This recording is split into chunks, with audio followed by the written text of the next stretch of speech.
Ce matin, tu es désiré en ce lieu. C'est toi que nous voulons accueillir. Personne d'autre si ce n'est ton esprit. Nous avons soif de te rencontrer. Nous désirons, Seigneur, ce matin, que tu te déploies sur ce lieu. Remplis, Seigneur, cette salle. Remplis les salles annexes. Remplis ce bâtiment de ta présence. Nous t'accueillons. Esprit de Dieu. Esprit de Dieu, viens. C'est l'heure de ta visitation. C'est toi que nous accueillons ce matin. Nous avons soif de toi, Saint-Esprit. Merveilleux Esprit de Jésus. De Dieu, viens. C'est l'heure. Nous t'accueillons.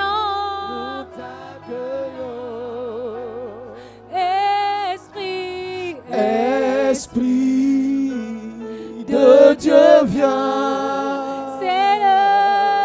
C'est l'heure. Nous t'accueillons. Entends le soupir d'une âme. Esprit de Dieu, viens. L'Église soupire après toi. Un peuple te désire. Seigneur, ce matin, nous avons une seule requête. C'est que tu viennes. Car l'esprit et l'épouse soupirent, te cherchent et te désirent. Nous t'accueillons. C'est toi que nous voulons. Esprit de Dieu. Esprit de Dieu, viens. C'est l'heure. Nous t'accueillons.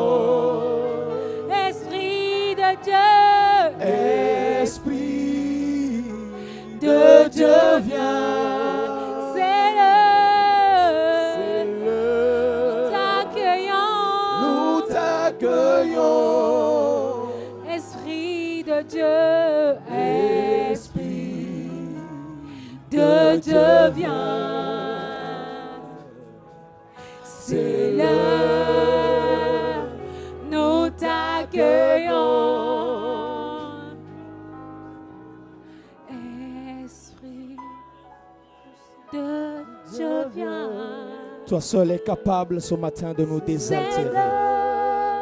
Tu es le seul capable, Seigneur, de combler ce vide, ce manque que nous ressentons à nous. Voilà pourquoi, assemblés en ce lieu, Saint-Esprit, nous soupirons après toi. Nous te désirons. C'est toi que nous invitons. C'est toi, tu es le seul accueilli en ce lieu. Seigneur, nous dressons cette aide d'honneur et nous honorons ta présence. C'est l'heure. Nous t'accueillons. Saint-Esprit, c'est l'heure, c'est ton heure, c'est le moment. La seule raison pour laquelle nous sommes en ce lieu, ce n'est pas d'abord pour recevoir, mais c'est pour t'offrir. Et nous venons t'accueillir, toi le roi de gloire, toi l'Esprit de Jésus. De Dieu, viens. Viens, sature ce lieu, sature nos cœurs. Nous t'accueillons. Arrache toute distraction, Seigneur. Et donne-nous d'être focalisés uniquement sur ce moment, sur ta présence, où tu prends le contrôle. C'est l'heure. C'est l'heure. Nous t'accueillons.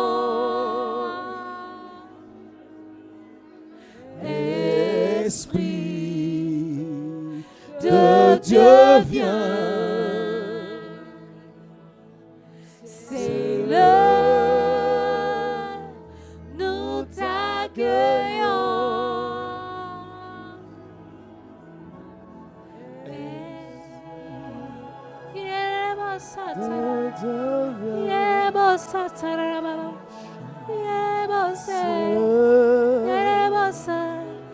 Nous t'accueillons.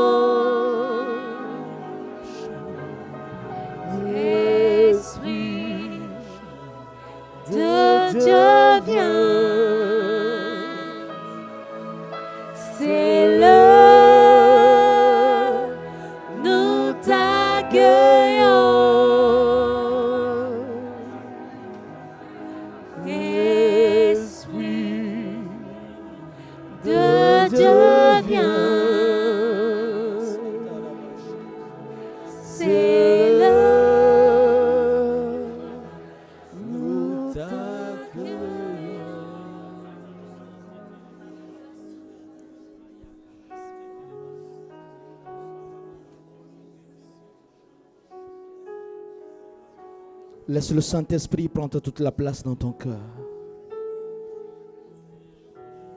Laisse-le envahir ton cœur. Fais-lui de la place ce matin.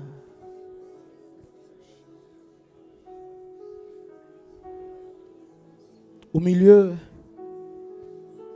de tous ces tourments, de toute cette voix, de toutes ces voix, des circonstances, fais la place à celui qui mérite de régner sur le trône de ton cœur.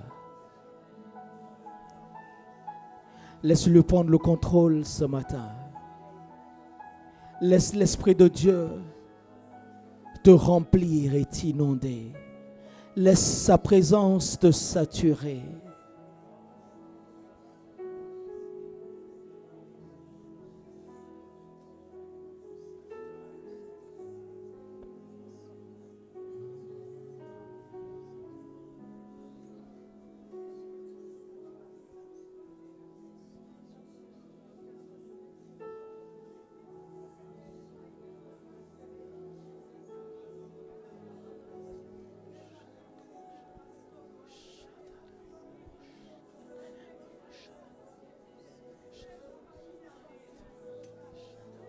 C'est bon.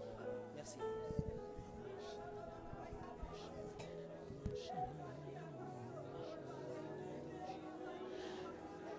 Laisse le Saint-Esprit te rencontrer. Laisse-le t'inonder ce matin. Le culte auquel tu es venu est un culte personnel. Un culte que personnellement tu dois rendre à ton Dieu. Alors laisse le Saint-Esprit t'emmener en profondeur.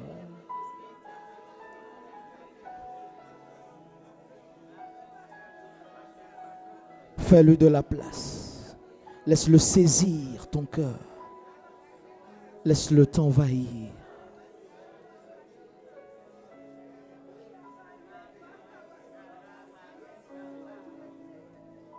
Merveilleux Saint-Esprit, viens prendre la place qui te revient. Viens diriger toutes choses. Notre seul désir, c'est d'offrir un culte qui soit agréable au Père. Alors Saint-Esprit, alors que nous ne savons même pas ce qu'il convient de dire, nous ne savons pas comment offrir ce qui est agréable. Alors, viens Seigneur, viens au secours de notre maladresse, viens au secours de nos limitations, afin que ce culte soit agréable au Père. Inonde ce lieu, inonde Seigneur les cœurs, inonde les vies de ta présence. Dans le nom de Jésus. Merci pour ce temps que tu t'es réservé. Ce premier jour de la semaine, Seigneur. Qui est un jour où tu as décidé, Seigneur, de nous visiter. Tu as décidé en ce jour, Seigneur, de venir à notre rencontre. Merci parce que nous ne sortons pas de ce lieu tel que nous sommes entrés. Mais ta présence nous suffit. Ta présence nous comble. Ta présence nous restaure ce matin. Alors que nous baignons dans la présence du Saint-Esprit. Seigneur, merci parce que tu consoles, tu restaures, tu guéris. Merci parce que tu enseignes. Et que ta gloire déteigne sur nous. Esprit de Dieu vivant, Ce matin, nous te laissons toute la place. Nous ne voulons pas, Seigneur, faire un culte selon nos coutumes, selon nos habitudes, selon nos traditions. Mais nous voulons faire un culte qui t'est agréable. Alors, Saint-Esprit, emmène-nous. Saint-Esprit, dirige-nous. Saint-Esprit, conduis-nous. Saint-Esprit, fraie-nous en chemin dans le nom de Jésus. Merci pour ta présence. Et ce que tu vas faire, c'est dans le nom de Christ Jésus que nous t'avons ainsi prié et accueilli. Amen. Amen. Amen. Est-ce que tu peux acclamer le Seigneur, le Saint-Esprit avec moi?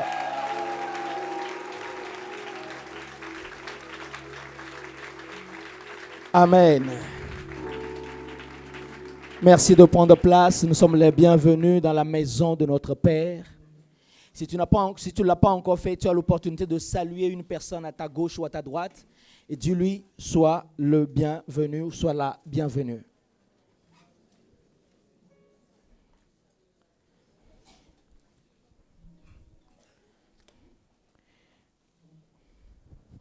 Ce matin, 17 novembre 2019, notre pasteur, le pasteur Teddy, est en train de faire 3 cultes. Mais sauf qu'il les fait du côté d'Abidjan, à Trècheville, à l'église Vase d'Honneur. Et ce matin, je viens de sa part vous apporter, c'est lui qui m'a mandaté. Amen. Que cela ne te choque pas que je dise ainsi. Pourquoi? Parce que je reconnais que il faut avoir l'humilité de reconnaître que je ne suis pas serviteur de Dieu. Moi, je suis le serviteur du serviteur de Dieu. Amen. Ah oui, le serviteur de Dieu, c'est le pasteur Yvan. Amen. Ah oui, le serviteur de Dieu, c'est le... Est-ce qu'on peut acclamer le Seigneur pour notre pasteur, le pasteur Yvan? Le serviteur de Dieu, c'est le pasteur Yvan. Et moi, je suis le serviteur du serviteur de Dieu. Amen. Ah oui, rappelle-toi, Josué n'a jamais été appelé serviteur de Dieu. Dieu l'a toujours appelé serviteur de Moïse. Jusqu'à ce que Moïse ne meure et que Dieu décide de faire de Josué son serviteur. Amen. Élisée n'a jamais été serviteur de Dieu jusqu'à ce que Élie lui passe le mandat, lui passe le manteau. Dis-moi moi amen. Amen. Dis-moi moi amen. Amen. Et ce matin, le Seigneur m'a mis à cœur de continuer avec la série que nous avons commencée il y a quelques dimanches, il y a un mois, sur la prière à grand cri. La prière à grand cri. Amen. Parce que je sais que depuis que le Seigneur nous a donné cet enseignement ici, plusieurs ont commencé par pratiquer cette forme de prière. Gloire à Dieu. Dis-moi un bon amen. Non, dans la salle annexe, que quelqu'un dise un bon amen. Et plusieurs parmi vous ont expérimenté déjà l'exaucement à partir de la prière sous forme de cri. Amen. Ce qui est une bonne chose. Ce qui est une excellente chose. Mais certains encore parmi vous se disent, j'ai crié à Dieu, moi j'ai mis en pratique, mais jusque-là, je n'ai pas encore eu l'exaucement. Je viens déjà te rappeler ce matin que la forme de prière que Dieu nous demande de faire par le cri, c'est uniquement lorsque nous sommes dans la détresse. La prière par le cri ne fonctionne pas lorsque nous avons un besoin ou un projet. Dis-moi moi amen. Lorsque nous avons un projet et que nous crions, « Ah Seigneur, moi je veux voyager, c'est mon projet. » Ton voyage n'est pas une détresse. C'est un besoin, c'est un projet. Amen. Amen. Oui, ta maison que tu veux construire, ta nouvelle voiture dont tu as besoin, ce n'est pas une détresse. Oui, est-ce que c'est un manque? Est-ce que ta vie serait améliorée si tu l'as? Bien sûr. Mais est-ce que le fait de ne pas l'avoir porte atteinte à ta vie, à ton intégrité physique ou à ta vie spirituelle? Je ne pense pas. Donc, le cri que Dieu nous demande de pousser, c'est lorsque nous sommes dans la détresse. On appelle à l'aide que lorsqu'on est dans la détresse. Et nous avons vu que lorsque nous crions à Dieu, Dieu nous répond. Nous avons compris que, par exemple, lorsque nous allons consulter notre médecin lorsque nous allons consulter notre médecin après des douleurs inquiétantes et à l'issue des examens, il nous fait asseoir et nous informe que notre situation est préoccupante, ce que nous devons faire, c'est que nous devons tourner vers Dieu et crier à lui. Lorsque, par exemple, nous répondons au téléphone et une voix maussade nous enseigne, nous informe, nous apprend une tragédie qui est survenue, ce que nous devons faire, c'est que nous devons nous tourner vers le Père et crier à lui. Si tu me suis, dis-moi Amen. Je suis en train de faire un rappel rapidement, en 2 minutes. Les mauvaises nouvelles, le danger et la douleur nous poussent à chercher de l'aide, ce qui est tout à fait normal.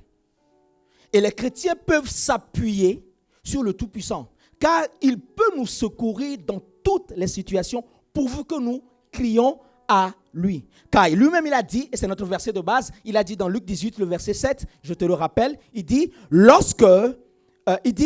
et Dieu ne ferait-il point justice à ses élus qui crient à lui jour et nuit?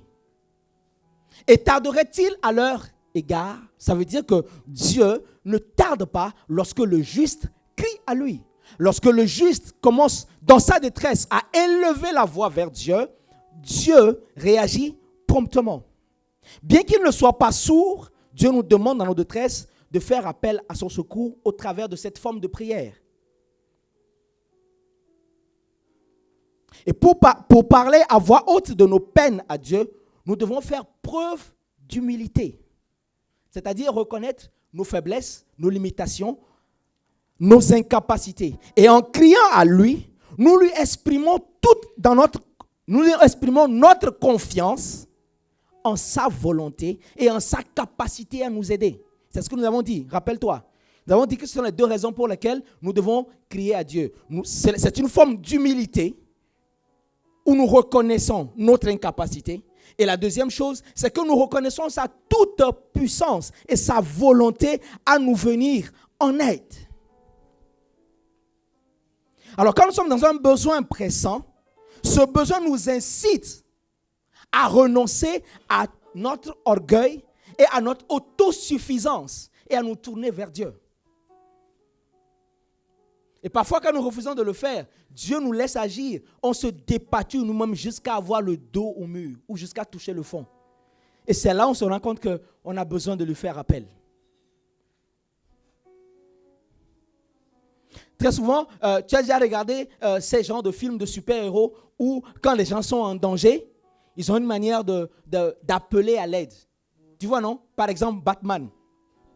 Oui, quand la ville est en danger, on allume sur le toit de la ville.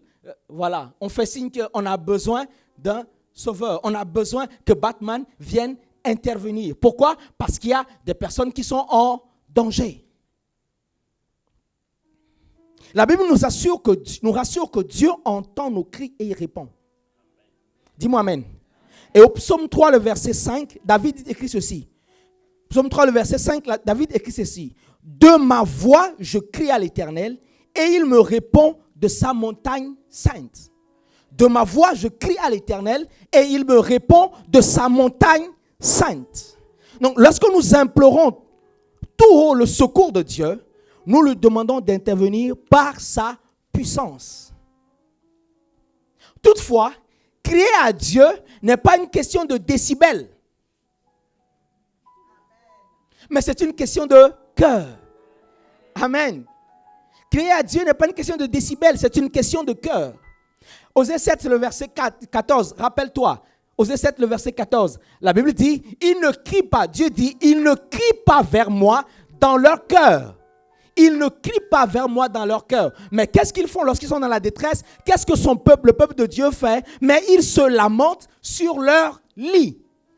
Au lieu de crier à Dieu, comme Moïse l'a fait devant les eaux de Mara, le peuple d'Israël s'est mis à crier et à murmurer devant ce énième challenge, cette détresse face à laquelle Israël se retrouvait.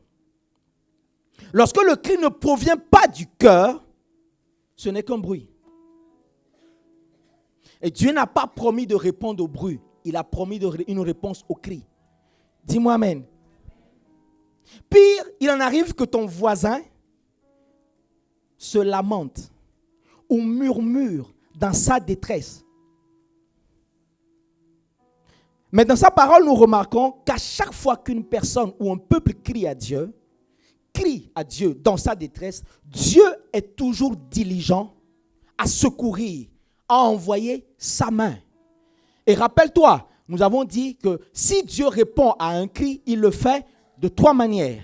La première, c'est que Dieu suscite un libérateur. Ce fut le cas de Moïse et de Aaron. La Bible dit que quand Israël a crié à Dieu, Dieu a suscité Moïse pour venir libérer Israël d'Égypte. Quand Israël était en face des Philistins et que les Philistins faisaient la guerre aux Israéliens, la Bible dit qu'ils ont crié à Dieu, ils ont demandé un roi et Dieu a suscité un roi. Dis-moi un bon amen. De la même manière, lorsque nous crions à Dieu, si Dieu n'envoie pas un libérateur, Dieu envoie sa parole. Dieu envoie une instruction, soit au travers de la B-I-B-L-E, de la Bible. Pendant ton temps de méditation, Dieu envoie une parole, ou alors Dieu t'enverra un ange. Amen. Amen. Nous avons souvent l'habitude de dire que l'ange de l'Éternel campe autour de ceux qui le craignent. Psaume 34, le verset 8. C'est ce que nous avons l'habitude de dire. Mais le verset qui précède, le verset 7, et c'est le verset de mon message de ce jour, le verset 7, la Bible dit, « Quand un malheureux crie, l'Éternel entend, et il le sauve de toutes ses détresses. » Et le verset 8, Dieu dit, « L'ange de l'Éternel campe autour de ceux qui le craignent. » Ça veut dire que pour sortir son peuple de la détresse, Dieu envoie un ange camper autour de son peuple. Dis-moi amen. Et nous voyons dans ce verset, c'est notre verset du jour, Psaume 34, le verset 7. Psaume 34, le verset 7. Quand un malheureux crie, l'Éternel entend et le sauve de toutes ses détresses. Et j'insiste sur toutes ses détresses. La Bible ne dit pas qu'il le sauve de quelques-uns de ses détresses. La Bible ne dit pas que l'Éternel le sauve de la détresse la plus difficile en attendant. Non. Dieu dit, il le sauve de toutes ses détresses. Qui croit que celui qui a fait cette promesse est fidèle? Amen. C'est vrai, celui qui a fait cette promesse est fidèle. Mais la question que je te pose ce matin, c'est, alors, comment se fait-il que nous sommes dans une détresse, nous crions à Dieu, et Dieu répond par le silence?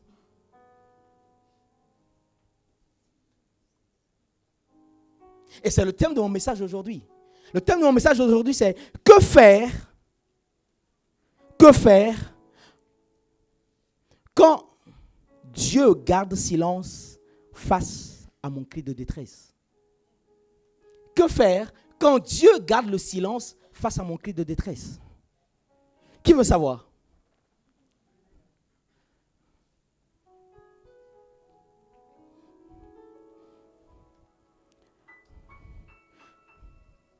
Je sais que plusieurs d'entre nous, nous l'avons déjà expérimenté. Ou dans une détresse, dans une situation de détresse, de confusion, nous avons crié à Dieu, nous avons prié, supplié, jeûné, pleuré, se lamenter, murmurer. On s'est fâché. Parfois même on a boudé.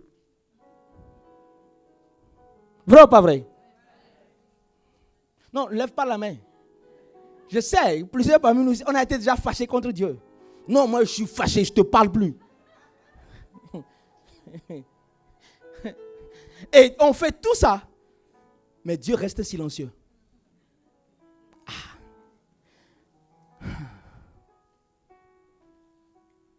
Parfois, on est dans la même situation qu'un voisin. Et le voisin, lui, il vient, il dit, ah, moi j'ai crié à Dieu. Et puis le lendemain, Dieu a agi. Tu le regardes, tu dis, gloire à Dieu pour toi. Parce que toi, tu te dis, ah, on a l'impression qu'il m'a oublié, moi.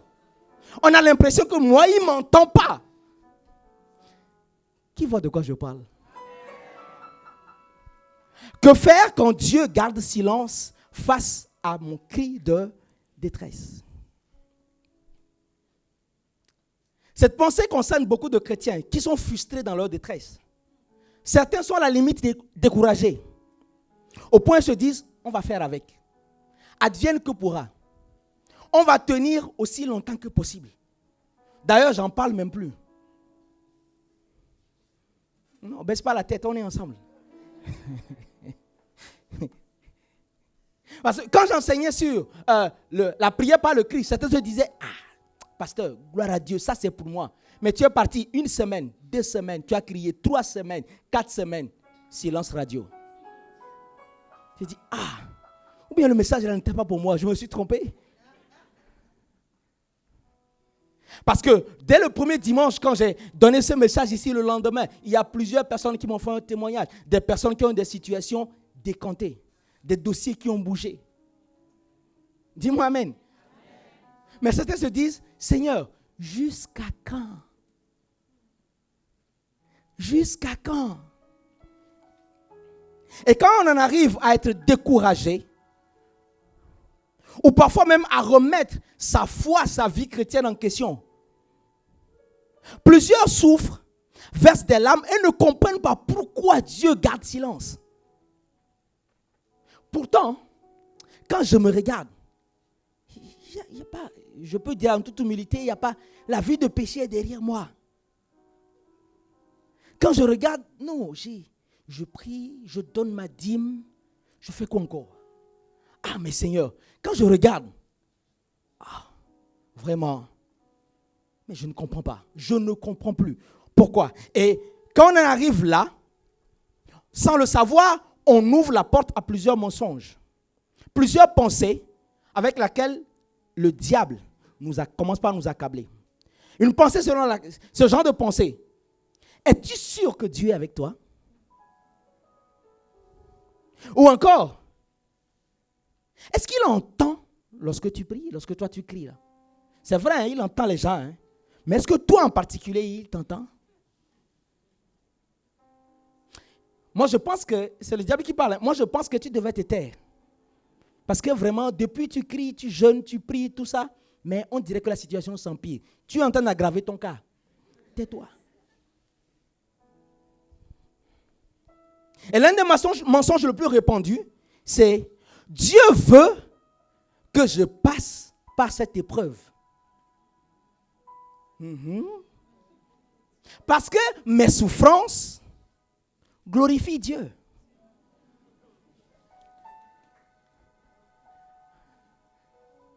Dieu se glorifie de ma détresse. Quand je suis atteint par la maladie, ou quand j'ai perdu de manière prématurée une personne qui m'est chère, que j'aime, quand je suis accablé par les challenges, les dettes, les problèmes de la vie, et que je persévère dans la foi, cela lui est agréable. Donc c'est Dieu qui veut que je passe par cette épreuve. Et certains vont dire certains vont jusqu'à dire non, c'est ma croix.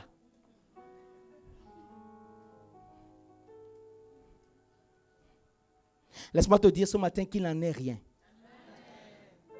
Est-ce que tu crois vraiment que Dieu prend plaisir ou tire quelconque gloire à voir son enfant souffrir? Quel type de parent a un plaisir à voir un de ses enfants dans la souffrance et se dire non, il va souffrir. Et après, quand je vais venir l'aider, non, je serai glorifié parce qu'il va apprendre par la souffrance. Écoute-moi, Jésus a appris par la souffrance afin que tu n'apprennes plus par la souffrance. Je n'ai pas entendu ton amen.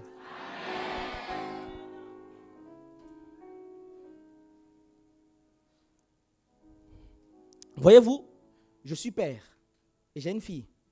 Et il m'est déjà arrivé de rentrer un soir à la maison et dès que je franchis le pas de la maison, je l'entends pleurer toutes les larmes de son corps. Et même sans savoir ce qui s'est passé, pour quelle raison elle est dans cet état-là, la première des choses que je fais, c'est que je lui apporte d'abord un réconfort. Et c'est ce que Dieu fait avec nous. Dieu ne se glorifie pas de notre maladie. Dieu se glorifie plutôt de la guérison de la maladie. Et Dieu veut que de cette maladie, tu sois guéri. Dieu veut que de cette situation, tu t'en sortes.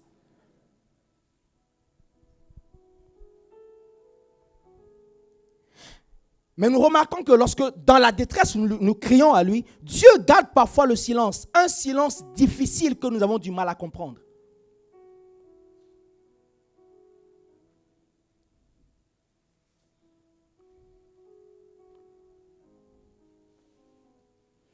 Tout particulièrement quand nous sommes dans cette détresse, son silence est lourd. Tu vois, il arrive des saisons de ta vie où Dieu fait silence. Mais parfois c'est quand tout va bien. Et quand tout va bien, Dieu fait silence, ça ne te gêne pas pour autant.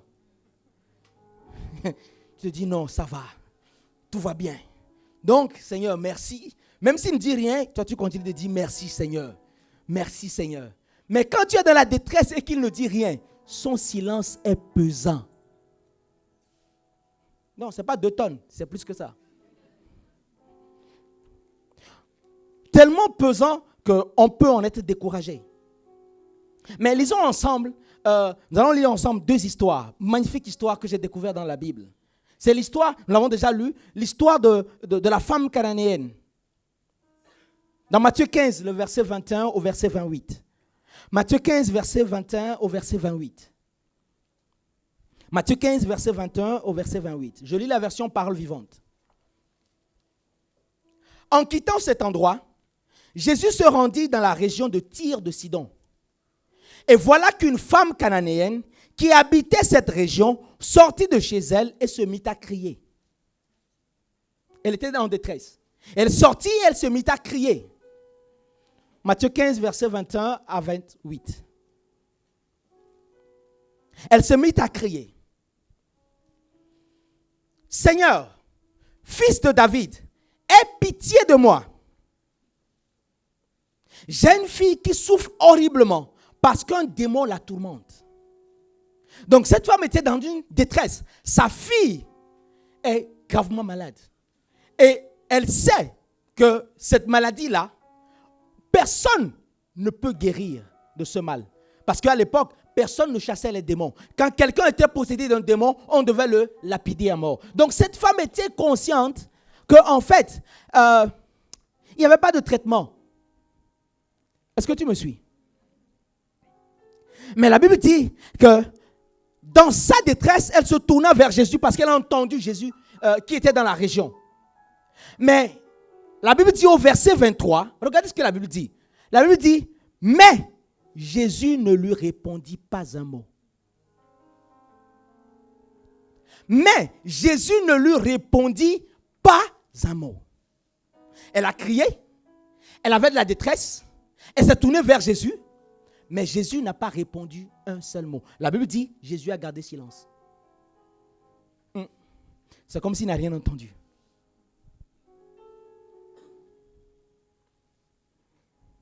Comment interpréter le silence de Dieu lorsque nous sommes face à une détresse? La vérité, c'est que le silence de Dieu dans la détresse nous plonge dans une impatience. Oui. Quand Dieu est silencieux dans la détresse, plus il est silencieux et plus on devient impatient. Mais tu vas comprendre ce matin que Dieu, lorsqu'il est silencieux, le silence de Dieu ne veut pas dire que Dieu est inactif. Être silencieux ne veut pas dire être inactif. Est-ce que tu me suis ce matin?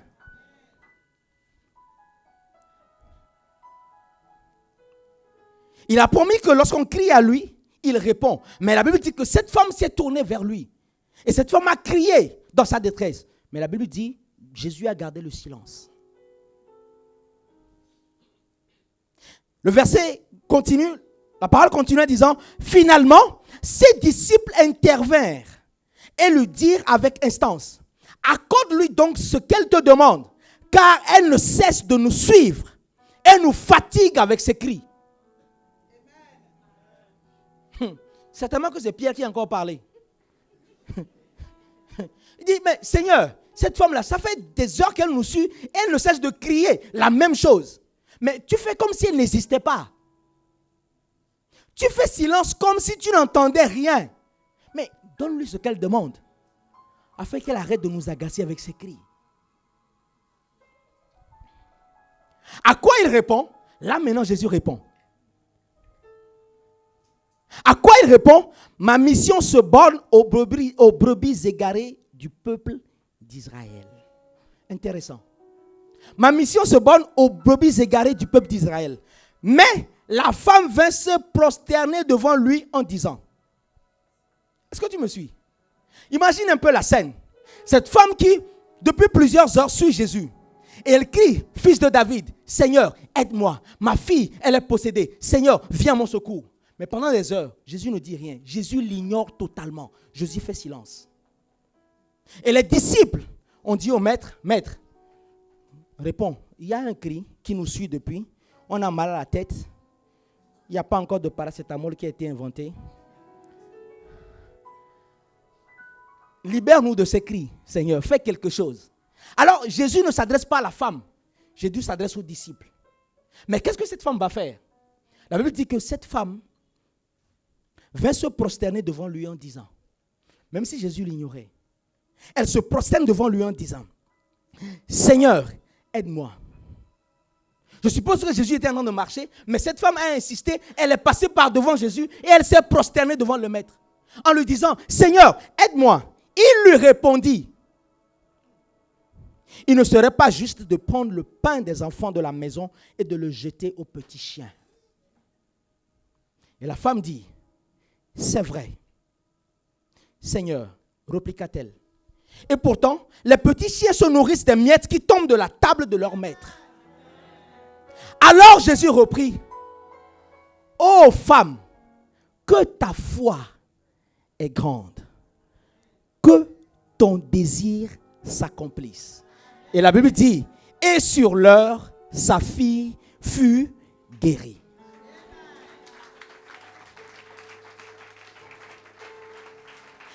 Cette histoire, elle est très intéressante. Et plusieurs enfants de Dieu se retrouvent dans le cas, dans la détresse, crient à Dieu, mais Dieu donne l'impression de les ignorer. Et face à leur désarroi, malheureusement, la plupart des personnes se détournent de Dieu et vont chercher leur solution ailleurs. Pourquoi? Parce que, rappelle-toi, le silence de Dieu nous plonge dans l'impatience. Plus il est silencieux, plus on devient impatient, on se dit non, il faut que j'aille chercher ma réponse ailleurs. Est-ce qu'il y a quelqu'un qui me suit ce matin?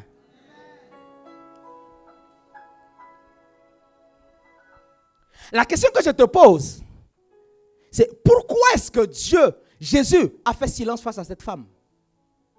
Vous voyez, dans la détresse, quand nous crions à Dieu, Dieu veut répondre à notre détresse. Dieu entend la détresse, mais parfois il ne peut pas nous exaucer. Pourquoi? Parce qu'il faut que le cri que tu pousses vers Dieu soit poussé avec foi. Écoute-moi bien. Ce n'est pas le cri en lui-même qui amène le secours de Dieu. C'est la foi en Dieu lorsque tu cries. Est-ce que je parle à quelqu'un ce matin? Je vais te l'expliquer avec un deuxième passage. Luc 18, le verset 35 à 43. Luc 18, le verset 35 à 43. Luc 18, verset 35 à 43. La version Louis II. Luc 18, 35 à 43. Nous connaissons cette histoire. Je la lis pour toi. Luc 18, 35 à 43. Comme Jésus approchait de Jéricho, un aveugle était assis au bord du chemin et mendiait. Entendant la foule passer, il demanda ce que c'était. On lui dit, c'est Jésus de Nazareth qui passe. Et il cria, Jésus, fils de David, aie pitié de moi. Exactement comme cette femme cananéenne. Je ne sais pas s'ils ont trouvé la formule sur Facebook, comment ils ont fait, mais c'est exactement la même formule d'appel à l'aide. Jésus, Seigneur, fils de David, aie pitié de moi. Ceux qui marchaient devant le reprenaient pour le faire taire, mais il criait beaucoup plus fort. Fils de David, aie pitié de moi. Jésus s'étant arrêté, ordonna qu'on le lût. Amen. Et quand il se fut approché, il lui demanda, que veux-tu que je fasse? Très intéressante histoire. Parce que la Bible dit que cet homme nommé Bartimée, à l'entrée de Jéricho, la Bible dit que cet homme mendiait quand Jésus passait. Et quand il demandait à la foule, mais qu'est-ce qui se passe? On dit, Jésus de Nazareth. Et il s'est mis à crier, à demander de l'aide pour que Jésus intervienne dans sa détresse. Mais la Bible dit que les gens autour le reprenaient. La Bible ne le dit pas explicitement si Jésus a entendu les cris ou pas. Mais toujours est-il que la foule qui était là, la foule entendait bien cet homme crier à Jésus. Certainement qu'il criait de manière à se faire entendre. Mais plus les gens lui disaient, tais-toi, plus les gens le reprenaient, plus il insistait. Alors, parce qu'il insistait, à un moment donné, Jésus s'est tourné vers lui. Et quand Jésus s'est tourné, il a dit, qu'on me l'amène. Et question que Jésus va lui poser, Jésus lui demande, que veux-tu que je fasse? Il répondit, Seigneur, que je recouvre la vue. Le verset 42. Et Jésus lui dit, recouvre la vue. Ta foi t'a sauvé. Le verset 42, Jésus dit, recouvre la vue. Ta foi t'a sauvé. Jésus n'a pas dit, recouvre la vue. Ton cri t'a sauvé.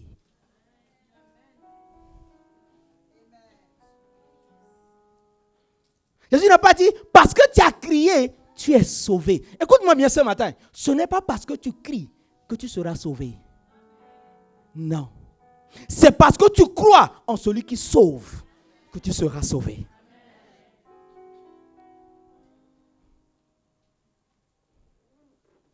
Est-ce que je parle à quelqu'un ce matin?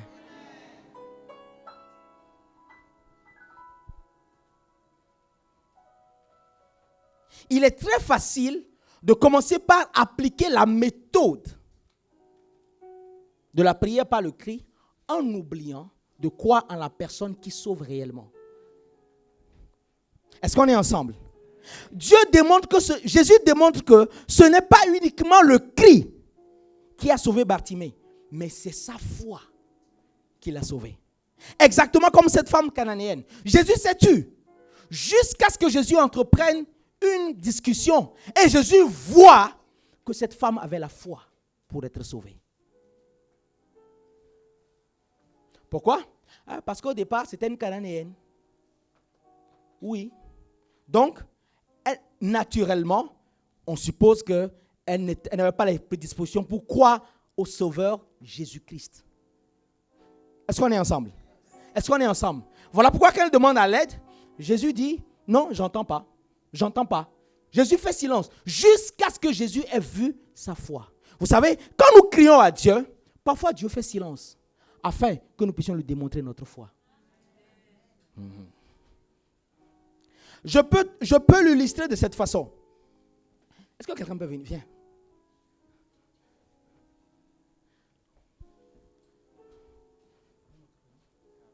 Carlos. Ok.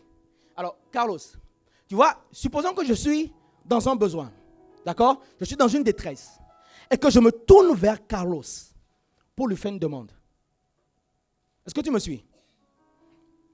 Lorsque je viens à Carlos pour faire une demande, très souvent quand nous sommes en détresse, la première des choses, le premier réflexe que nous avons, c'est de chercher des réponses partout où on peut avoir des réponses. Vrai ou pas vrai?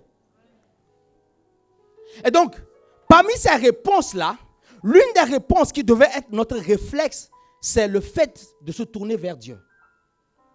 Alors, imaginez que je viens et que je me tourne vers Carlos en disant, Carlos, je vais te parler de mon problème, mais toi, tu ne réagis pas. D'accord? Tu ne dis rien.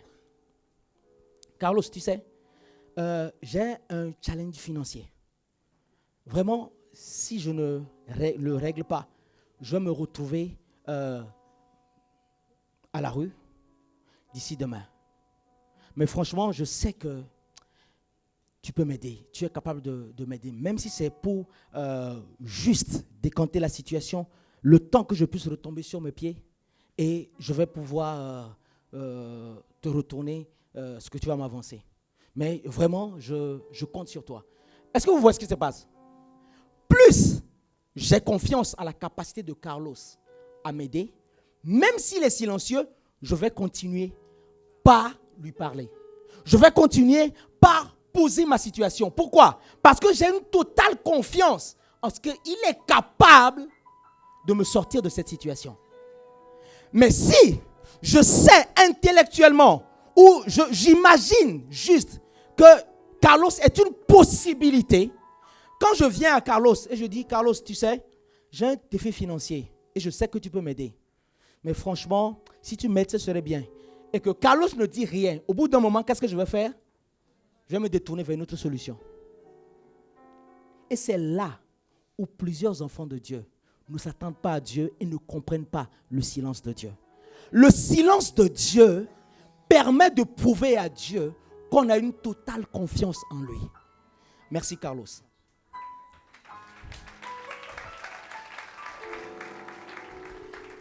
Je te le dis autrement.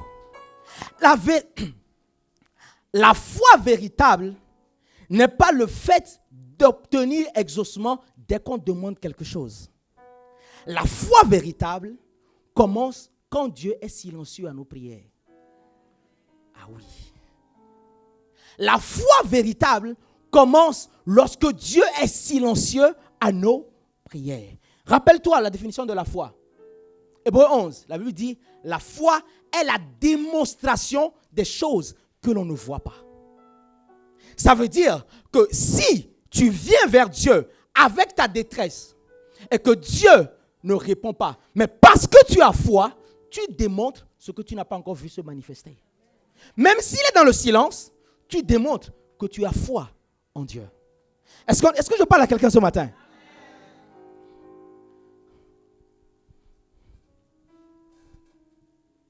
Il ne suffit pas juste de crier à Dieu dans la détresse, mais encore qu'il faut que nous ayons la foi lorsque nous crions à lui. Le silence nous enseigne à faire confiance à Dieu. Et très souvent, Dieu, lorsque nous sommes dans la détresse, Dieu est silencieux pour plusieurs raisons. Il y a plusieurs raisons pour lesquelles Dieu nous répond par le silence. Et la raison que je veux te faire voir aujourd'hui, c'est celle-là, c'est que Dieu veut que tu lui montres ta foi. Dieu veut que tu lui montres ta foi.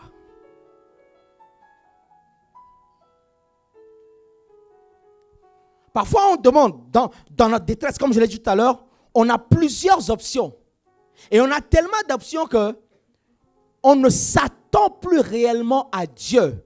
On va vers lui juste par formalisme. On se dit, je fais la demande, s'il répond c'est bon, s'il ne répond pas, je continue ma route. Est-ce que tu me suis? Ce n'est pas de la foi. Ce n'est pas de la foi.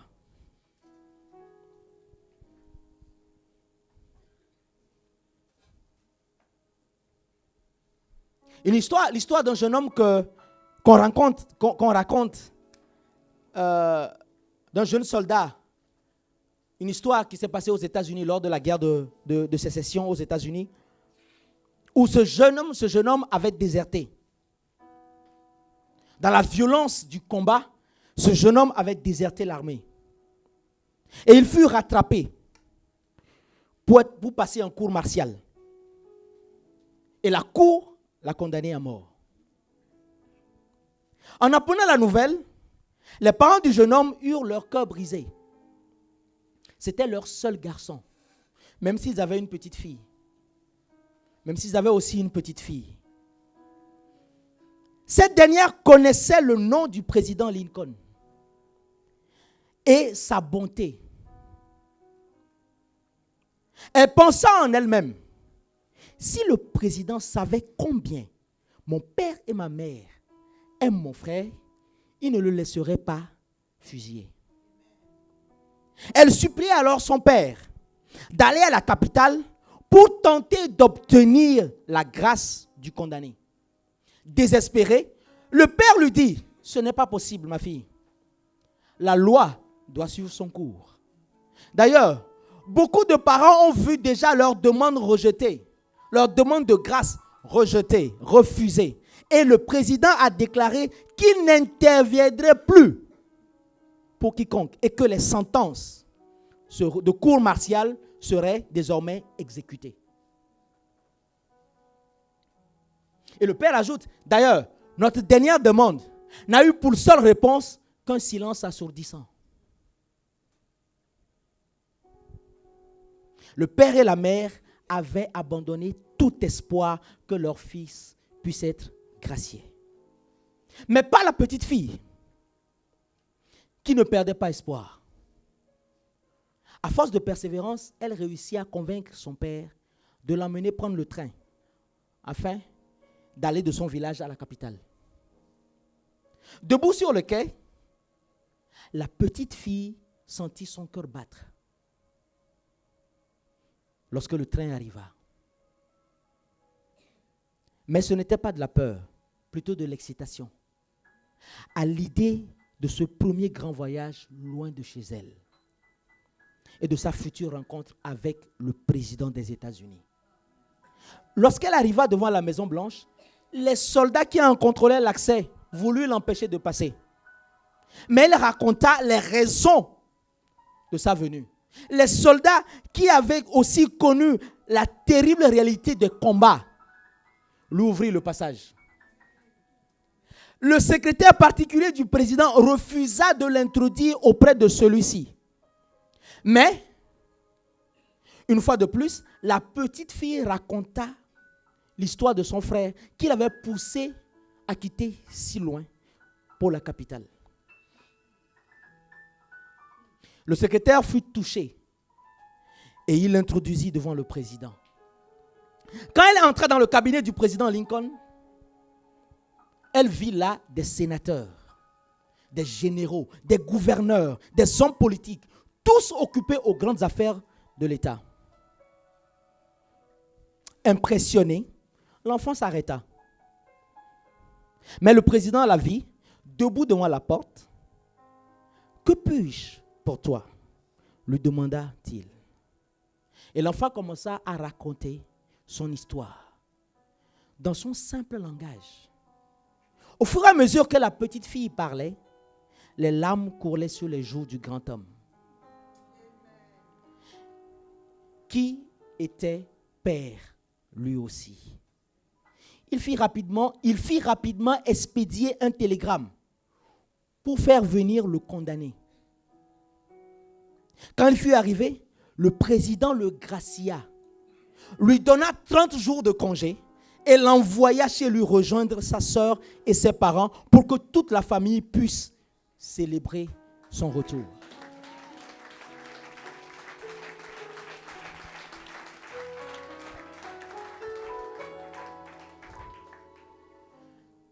Tu vois, quand nous avons réellement confiance en Dieu, en sa capacité à nous secourir, même son silence n'ébranle pas notre foi.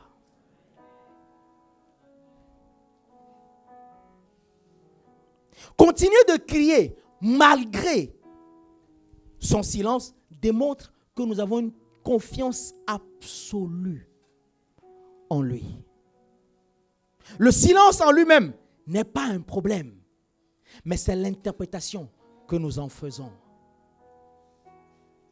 Et souvent, nous interprétons le silence de Dieu comme une solitude, un abandon, voire un oubli de sa part. Et alors, on commence par élaborer des stratégies, des plans pour nous sortir nous-mêmes d'affaires.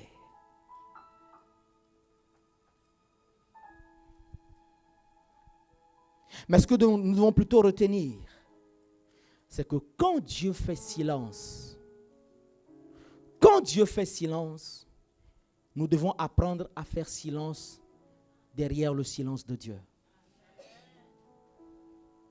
Lorsque Dieu fait silence, nous devons apprendre à faire silence derrière son silence.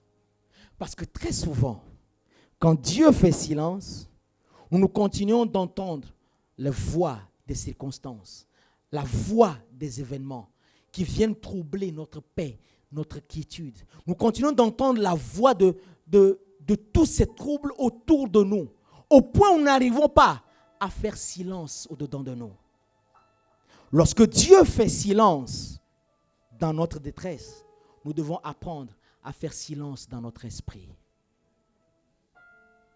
La Bible dit dans le psaume 37, le verset 7, la première partie, psaume 37, c'est le verset 7.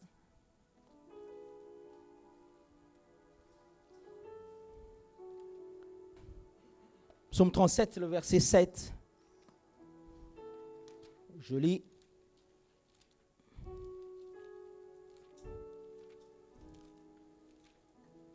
Psaume 37, le verset 7, la première partie de ce verset dit: garde le silence devant l'Éternel et espère en lui. Garde le silence devant l'Éternel et espère en lui. Ne t'irrite pas contre celui qui réussit dans ses voies, contre l'homme qui vient à bout de ses mauvais desseins. Mais garde le silence et espère en lui.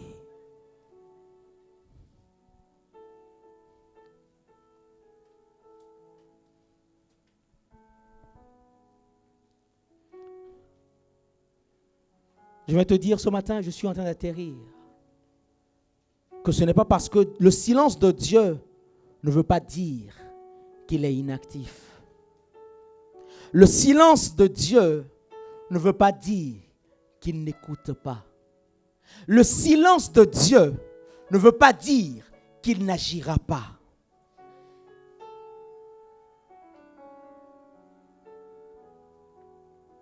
Mais plus tu entends ce silence dans la détresse, comprends que le Seigneur veut juste.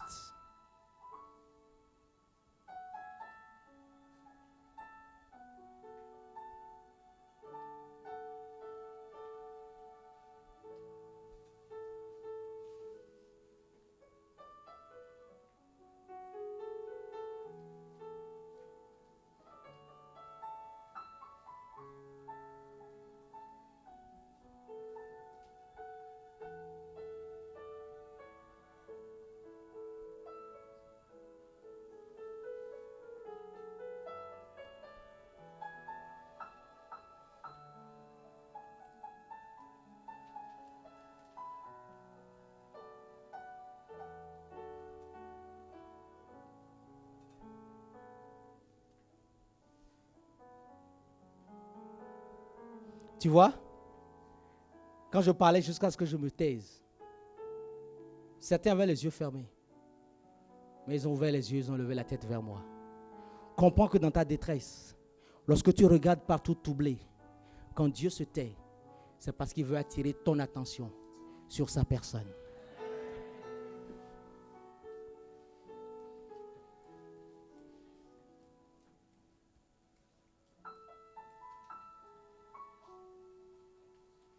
Lorsque Dieu est silencieux, c'est parce que tu te laisses emporter par la détresse, défocalisé par la recherche frénétique de réponses, de solutions. Et Dieu se tait afin d'attirer ton attention sur lui. Parce que tout à l'heure, quand je me suis tué, ton voisin a levé la tête. Il s'est dit, mais qu'est-ce qui se passe s'il ne parle plus? Tu vois? Aussi bien la parole est porteuse de messages, le silence l'est également. Je prie ce matin que tout trouble qui t'avait défocalisé de la personne de Jésus, je prie ce matin que tu sois recentré sur la personne de Jésus. que tu gardes fermement ta conviction, ton espérance en lui. Est-ce que nous pouvons nous tenir debout?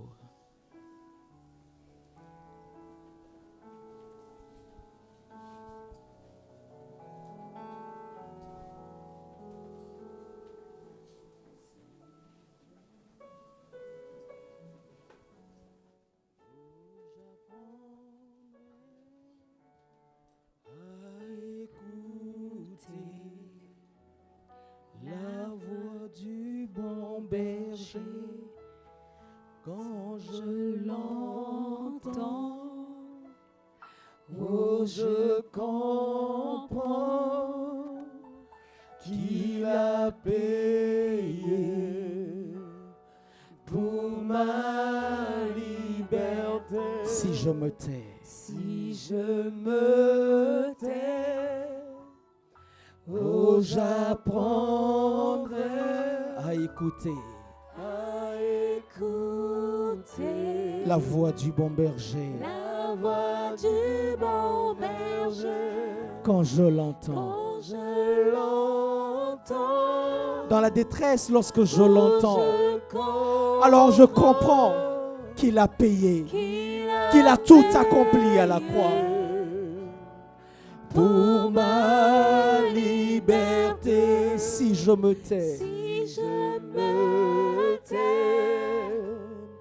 oh, j'apprendrai à écouter la voix du bon berger. Quand je l'entends, oh, je comprends qu'il a payé. Il a payé toute la rançon. Pour ma liberté. Si je me tais. Si je me tais. Oh, j'apprendrai à écouter la voix du bon berger. Quand je l'entends, oh, je comprends qu'il a payé. Quand je t'ouvre mon cœur, quand je t'ouvre mon cœur, quand je t'ouvre mon cœur, je te vois, Seigneur. Quand je t'ouvre mon cœur, je t'entends me parler. Et ta loi dans mon cœur, elle toujours demeure. Et ta vie à chaque heure coule comme un torrent. Quand je t'ouvre mon cœur, t'ouvre mon cœur, je te vois, Seigneur. Quand je t'ouvre mon cœur, je t'entends me parler. Et ta loi dans mon cœur toujours demeure. Et ta vie à chaque heure coule comme un torrent. Quand je t'ouvre mon cœur, je te vois toi. Dans ce tumulte, dans ce désarroi, dans cette détresse, quand je t'ouvre mon cœur, c'est toi que je vois. Et je t'entends distinctement. J'entends audiblement ta voix, Seigneur. Toujours demeure. Et ta vie à chaque heure coule comme un torrent.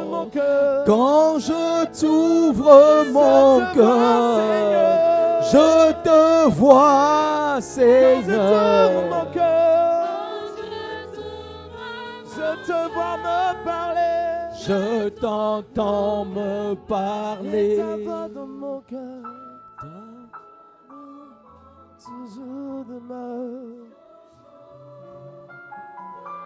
Et ta vie à chaque jour coule comme un tour. Ce matin, alors que Dieu envoie sa parole,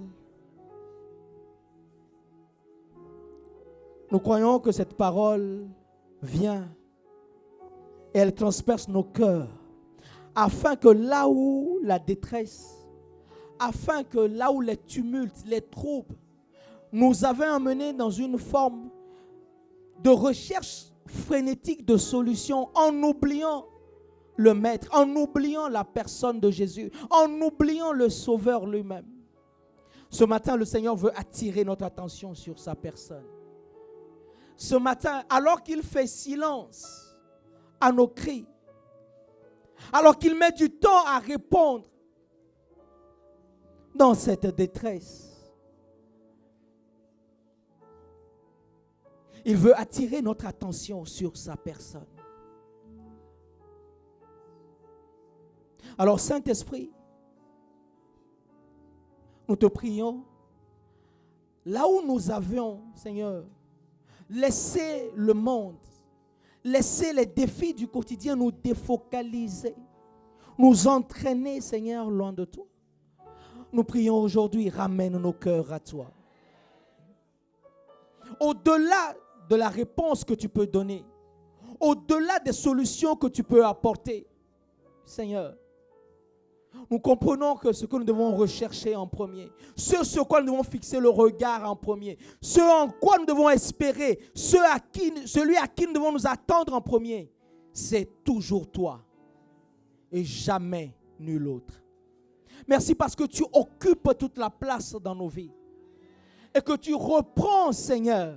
Tu deviens, Seigneur, la priorité. Peu importe les défis, peu importe les challenges, peu importe, Seigneur, ce que nous traversons. Accorde-nous la grâce, donne-nous la force, Seigneur, de ne plus regarder uniquement à nous, mais d'avoir le regard fixé sur toi.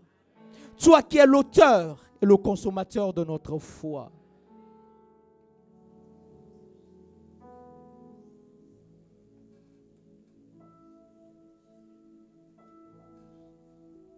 Merci pour ta paix que tu répands dans les cœurs ce matin. Cette grande paix qui descend dans la détresse. Merci parce que tu prends le contrôle de toutes choses.